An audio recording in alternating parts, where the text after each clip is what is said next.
This is a production of World Video Bible School. To God be the glory.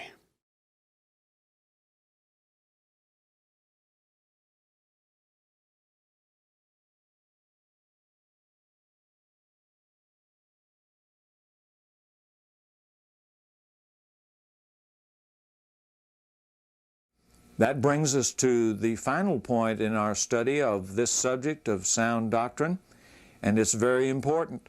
And this is where we must learn to apply what God says on this subject.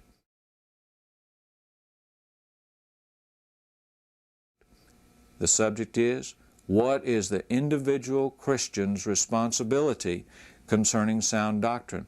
What does God expect of you, and what does He expect of me in that area? Let's go to the Bible, the Scriptures, to answer that question.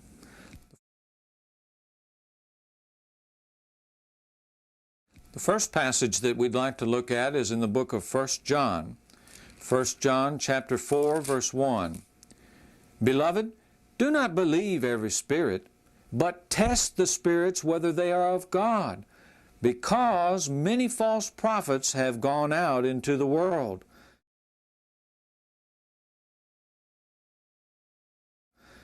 God tells us, don't believe every spirit.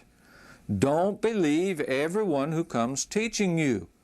We need to test the spirits. We need to examine the spirits to determine whether they're of God.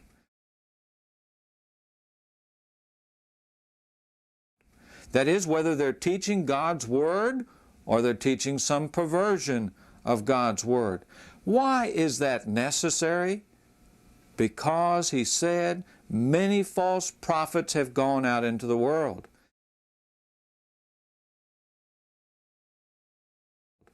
Just as we saw in 2 Peter chapter 2, verse 1, Peter assured us, there will be false teachers among us. We hate that. We don't want that to be the case, but unfortunately it is. And therefore, we need to test the spirits.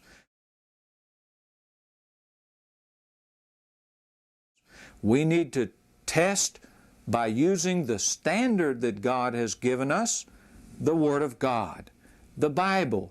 And so whatever is taught needs to be checked against the Scriptures. You need to do that, as I teach and other brethren teach in this class.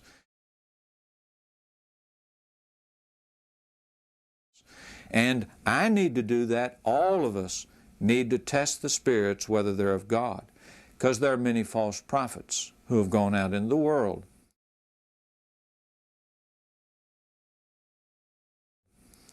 Now let's look at another verse. In the book of Ephesians this time, in the 5th chapter, verses 10 and 11. Ephesians 5, verse 10 and verse 11.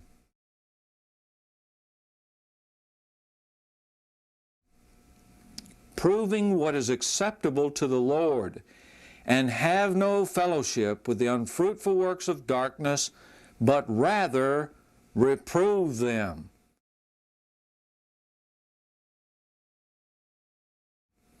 So God wants us to prove what is acceptable, not to me, not to some other man, some preacher or elders or deacons or whatever, but prove what is acceptable to the Lord.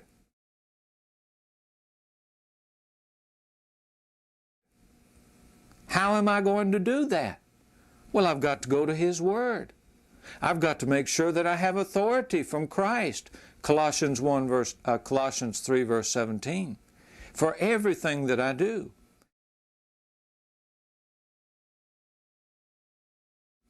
So I need to prove, I need to test to determine what is acceptable to God. That's the key question.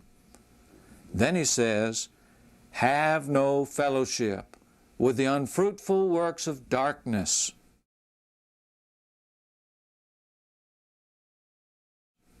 Of course, in the Scripture, darkness is the opposite of light, and light represents God and that which is good, that which is from Him, including His Word.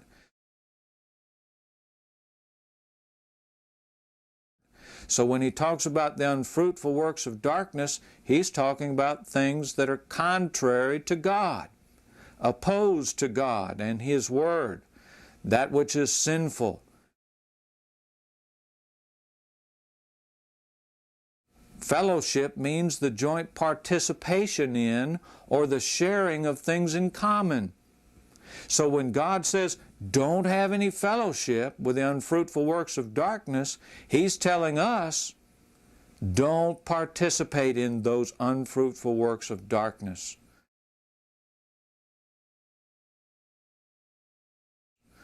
Don't have anything to do with them. You get as far away as you can from those things that are unfruitful, unproductive, inconsistent with the will of God. But God doesn't require us to stop just at that point. There's more in verse 11.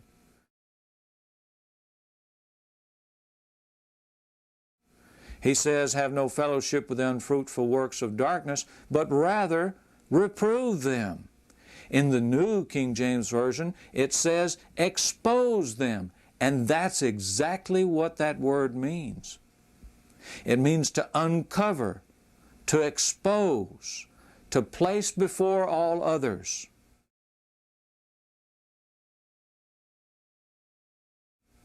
Why would we want to do that? Because of the effects of false doctrine that we've studied about.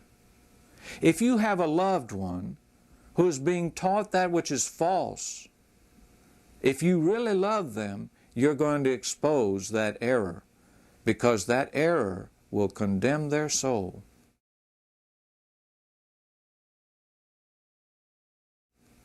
Now we'll talk about the kind of attitude we should have in doing that. But that's an obligation that we have to them and to the Lord.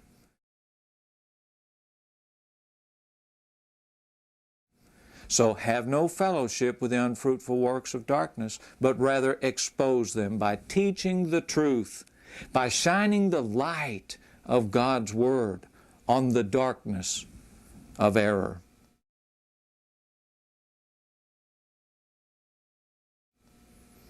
Then another passage in 1 Thessalonians chapter 5, verses 21 and 22. 1 Thessalonians 5, verse 21 and 22. God tells us, test all things, hold fast what is good, abstain from every form of evil.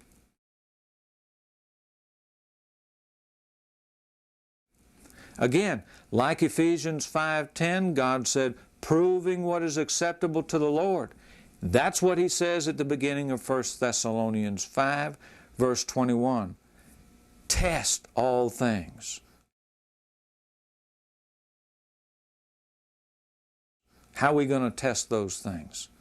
We're going to test them by putting the light of God's Word, shining that light on them, making sure that it is in accordance with God's will.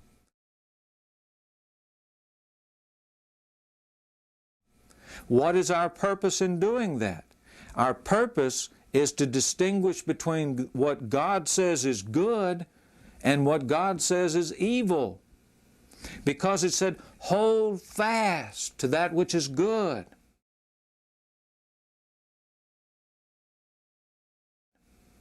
You use the Scriptures, you determine what God says is good, and then you cling to that. Don't let go of it. Hold on to it as if your soul depended upon it, because it does.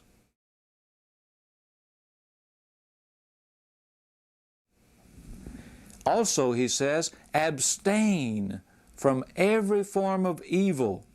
Literally, the word translated abstain means to hold oneself away from, to get away from, to avoid.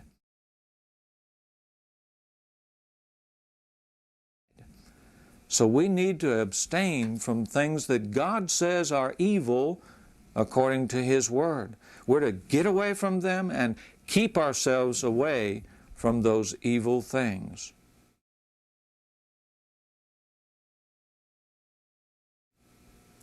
Another passage.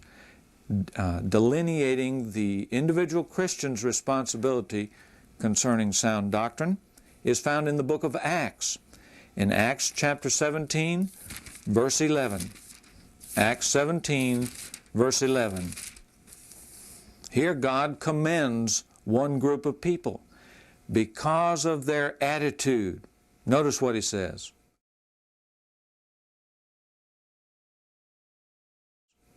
These were more fair-minded or noble than those in Thessalonica, in that they received the word with all readiness and searched the Scriptures daily to find out whether these things were so.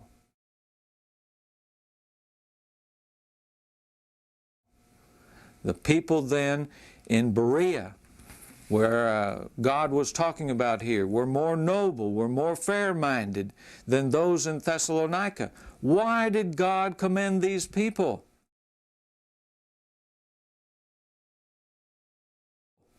Two reasons given. They received the Word of God with all readiness. They were eager to know God's will. You didn't have to make them come to Bible study. You didn't have to make them study the Scriptures in their own home.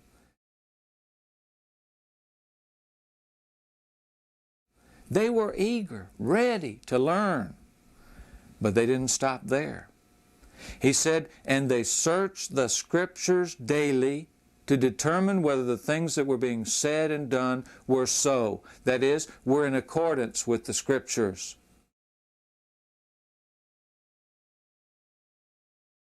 So what does God want us to do? He wants you to test what is being taught in this study. He wants you to test what is being taught and practiced in the local congregation of the Lord's church where you are. Using the Scriptures to determine whether it's in accordance with the Word of God. Now you think about something, if you would, please.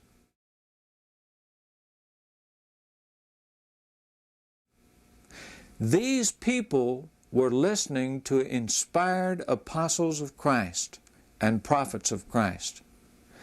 Men who had the miraculous gifts of the Holy Spirit that proved that their message was from God.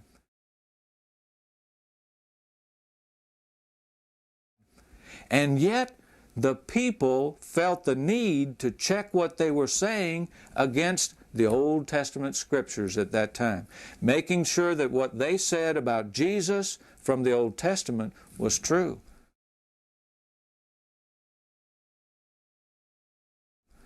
How much more should we check those who are teaching? Because there are no inspired apostles and prophets. There are no men speaking with the authority of miraculous gifts of the Holy Spirit anymore.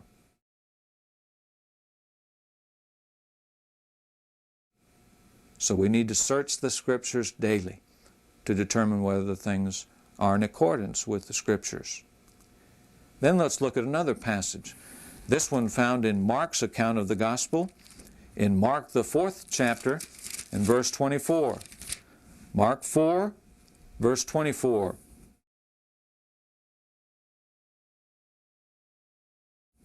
Jesus speaking, He said to them, "Take heed what you hear. With the same measure you use, it will be measured to you, and to you who hear, more will be given."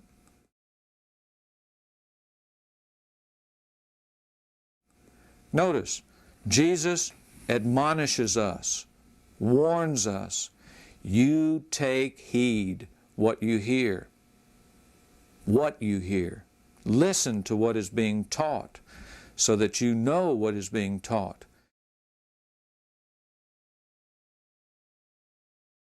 And when he says, take heed, those words mean that you're going to intensely and seriously, zealously, diligently look into, examine what is being said.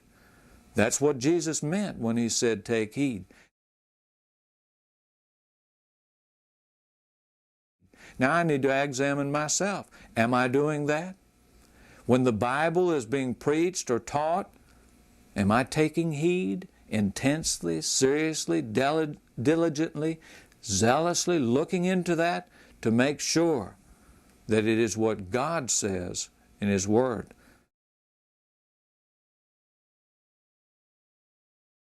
So you and I need to be careful what we hear. But that's not the only thing. Now we want to turn to Luke's account of the gospel in Luke chapter 8, verse 18. Luke 8, verse 18.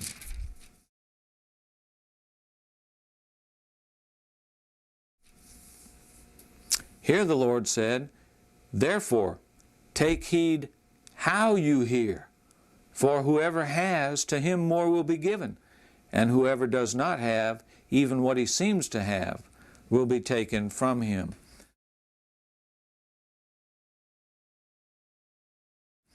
So the Lord says we need to not only take heed to what we hear, but also how we hear. What's He talking about? He's talking about our attitude towards the Word of God.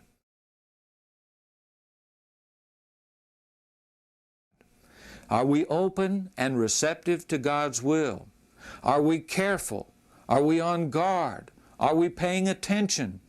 So we need to take heed to what we hear, and we need to take heed to ourselves, how we hear.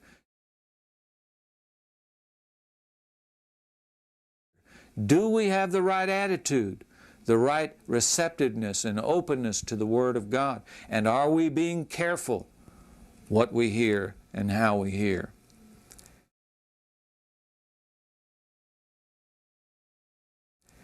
Then in the Old Testament, a principle that we can learn from, in the book of Psalms, the 119th Psalm, verse 104 will be the first verse, and then we'll want to look at another one. But Psalm 119, verse 104.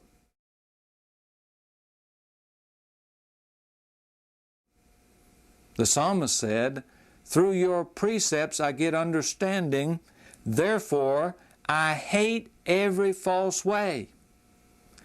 Then verse 128 of the same psalm.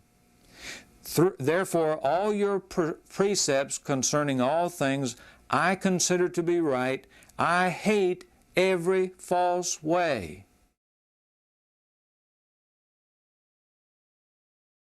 The psalmist, speaking by the inspiration of God, says that it's through the precepts of God, through the law of God, the Word of God, that you and I can get understanding.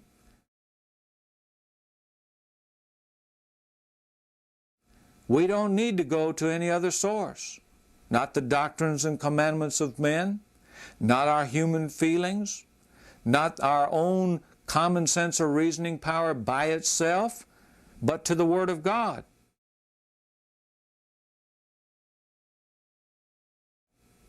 And because we know it's only through that source that we have true understanding of the will of God, we must hate every false way.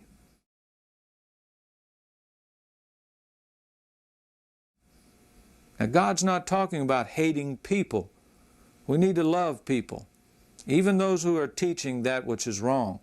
We don't love the things that they teach, but we love them.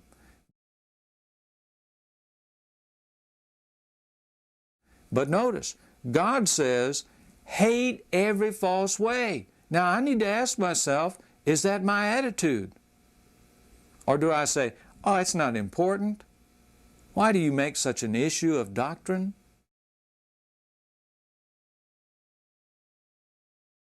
Is that my attitude? Or is it that I hate every false way? Why? Because God hates it. And because it will destroy those who teach it, it will destroy those who believe it, and it will cause division among those who claim to be followers of the Lord.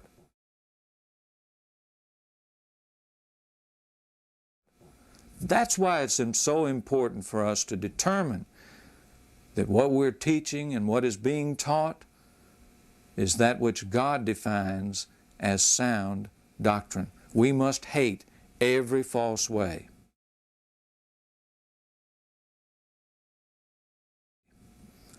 Then in the book of Romans, in Romans the 16th chapter and verse 17, Romans 16, verse 17, the inspired Apostle Paul, towards the end of this epistle, bringing it to a close by the inspiration of the Holy Spirit, said,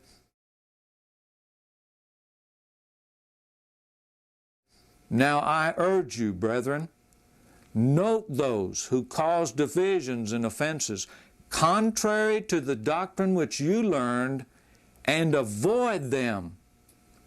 Note them and avoid them.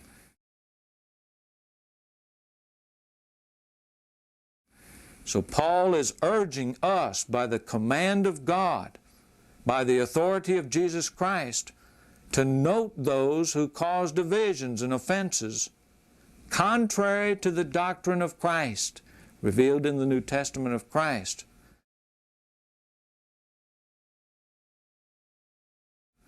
What does it mean to note them or to mark them? It means to fix one's eyes upon, to watch very carefully, to observe, because they're teaching that which is wrong.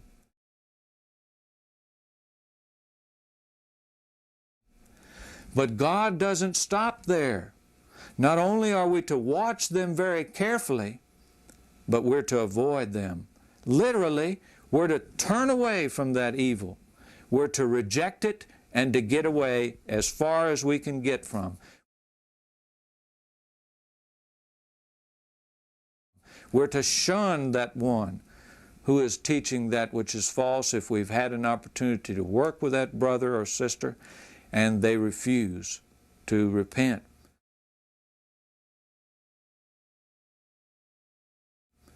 So God commands us, this is not some optional matter, to mark those who cause divisions and offenses contrary to the doctrine of Christ and avoid them.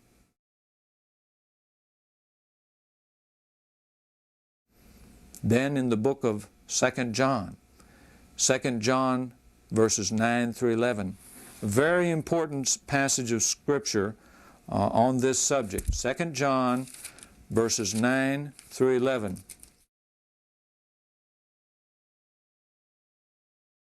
"Whoever transgresses and does not abide in the doctrine of Christ does not have God. He who abides in the doctrine of Christ has both the Father and the Son.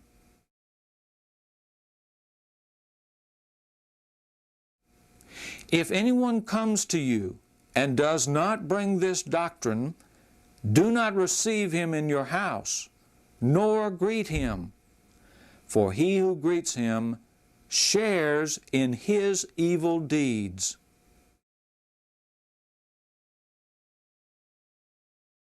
Talk about words that really ought to grab our attention and ought to say, you pay attention to what God's saying here. This is serious business.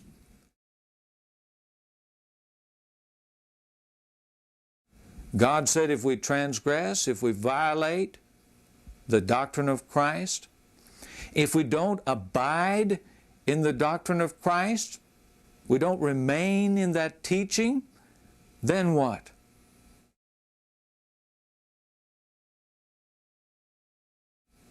We don't have God. We don't have His fellowship. We don't have His approval.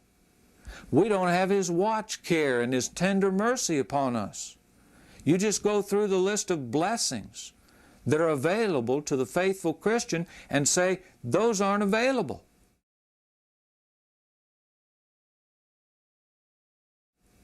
If I decide to transgress the doctrine of Christ, to violate it, to go beyond it, to add to or take away from it, if I choose in any way not to remain steadfast in the doctrine of Christ, God says, I don't have Him.